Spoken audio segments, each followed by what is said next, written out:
Government shutdown, though, is not the only consequence of a failed funding bill. When Musk and Trump killed the budget deal, cancer research for kids became collateral damage.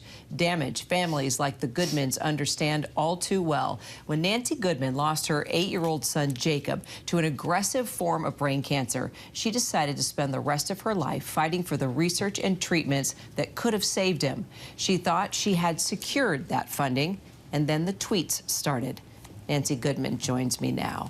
Great to have you here. Thanks I know so this is much. not easy to listen to and to watch and just think about all the work that you've already done. I'm curious, though, the tweet started. What would you say to Elon Musk right now if he were sitting here?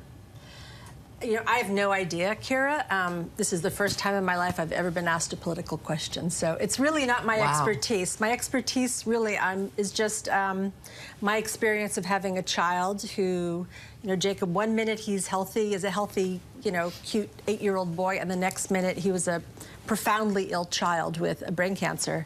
And there were no drugs available to treat him. And so that's why I got involved in this. That's why there are hundreds and hundreds of families who, you know, have joined together to try to put together, you know, bills just to keep kids safer and create more drugs for kids with cancer.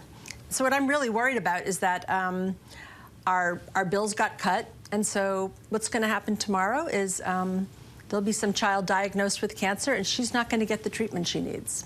So let's talk about the language that was actually stripped from the bill that impacts what you're trying to do. So first I want to say there are 5 different bills, and the pediatric cancer community, we're a large, very disorganized community full of 1,000 little organizations, but we basically have a way that we all work together, and the 5 bills are championed by different groups. And so 2 of them address incentives for companies to develop drugs for kids. And the problem is that drug companies will not develop drugs for children with cancer. Like, the markets are too small. They're just not going to do it unless Congress passes some legislation, you know, encouraging and requiring them to do it. So we have the incentives for drug development, we have funding for research, and then we have this program to ensure that kids on Medicaid who have cancer, you know, if they need a treatment outside of their state, we want to make sure that they can get it. And so that's the 5th program. And all that was it's all gone. Right out. It's all gone. Mm-hmm. So tell me about Jacob and just how hard it was to learn that there were not any treatments to save his life. It's crazy, you know, Kira. I would read the newspapers every day, and I just had this impression that science was galloping forward and there were so many new and exciting drugs for patients with cancer.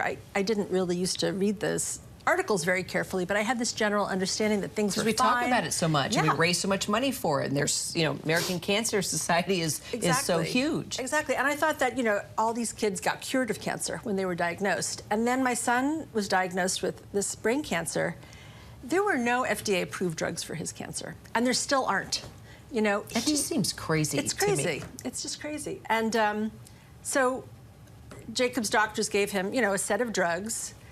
They were all over 40 years old. There was no theory they would work. I mean, I was just so shocked. I mean, who would felt helpless. I felt helpless.